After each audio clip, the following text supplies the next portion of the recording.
So I'm looking into the more physical form of this business specifically, and I'm realizing that I really want to keep this as organic as possible. It makes my heart so happy. It makes my organicity alive. It keeps it alive. I'm realizing that I might want to do a lot of readings in the middle of the night, and I'm realizing that I really don't want to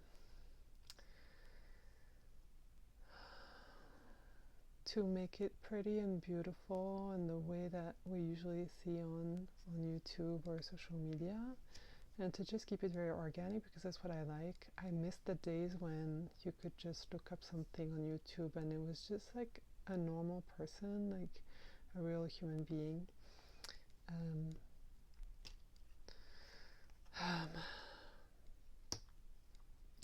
Doing their thing without pressure of monetization and professionalization and all that.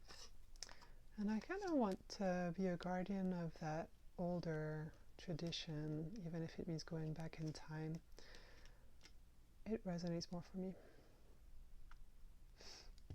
So my intention for this reading, for this spread, was to go from the center, what's most important here in the center, and then peripherally, and then less and less important, but sort of like a mandala, like we start with this center and then it maps out a land outwardly.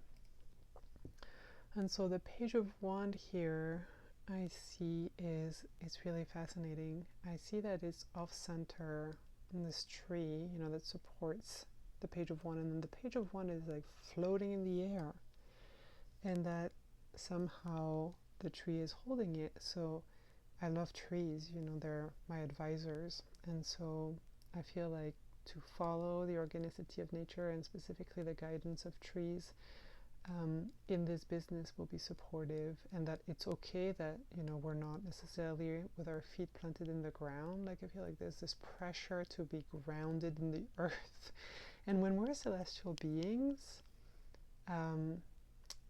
sometimes it doesn't really help us to force ourselves into those so-called spiritual principles. So I feel like a lot of my work has to do with undoing those principles that can be stereotypical, and to really not forget that we're all very, very unique beings, and to celebrate our uniqueness, and to give ourselves permission and give each other permission to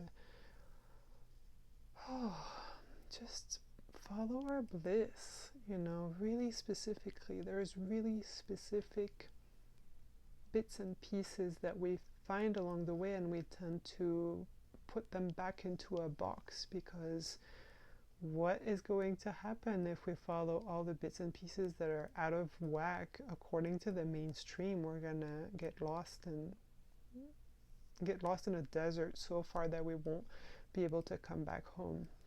But our home sometimes is in that desert, is in that outer land, is in that very specific iteration of who we are that wants its place. So the traditional interpretation of this card is, he's taken out, before the Queen, and the King of Wands, which is right here, come back to center, and come down closer to earth, really land something really powerful.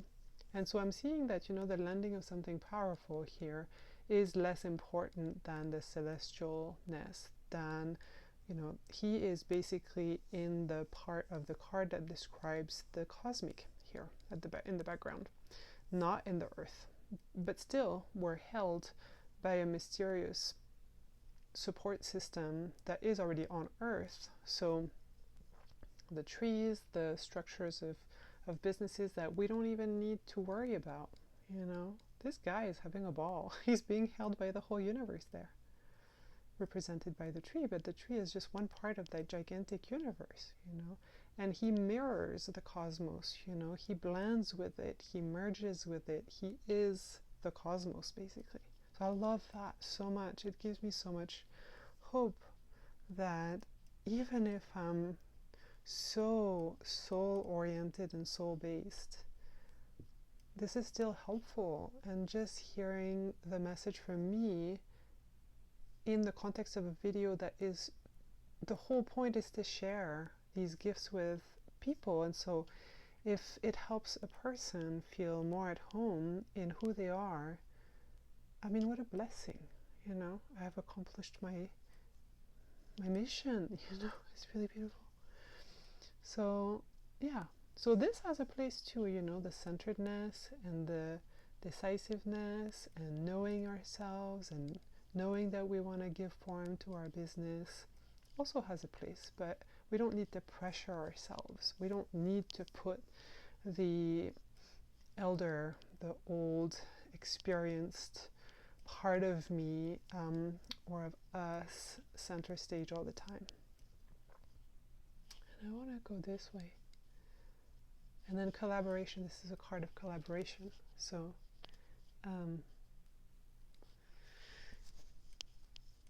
collaboration doesn't need to be center stage either. Collaboration can come later. Collaboration can come at, you know, at a level that is less central to what I'm trying to accomplish, and it will still be cosmic and connected to Earth. And we find the card again of Seven of Chalices. Look at how everything is working in perfect order. Always. Never forget that law. That this is a really powerful law, because no matter what's happening, it's happening in perfect order. And there is no yes or no to that. It can go in all kinds of directions. So it's a much more stable spiritual principle than to say you must be centered, you must have you know, your feet on the earth. You know, this is a much more spacious interpretation of the cosmic forces at play in our lives. And the Nine of Wands is in this card the moment when the cosmic and the earth, everything that we've accomplished, everything that we are in our personality and our identity and everything that we have worked for, is now merging with the blessings that come from above, from the cosmos, from the field. And even when we're in the forest and we may believe that we are so far away from everyone and everything, look at what's blooming. Everything is blooming right here. I feel like I'm in a forest, completely invisible right now, and that the messages that are being delivered for us are so important and beautiful and magical. And this is the card exactly. So I would be tempted to bring that here. But it's just, you know, when you accept what is, even if at first it seems strange, it still blooms and blooms and blooms, you know, like outwardly, you know, on the outer reams of your kingdom and everywhere. Thank you so much for watching.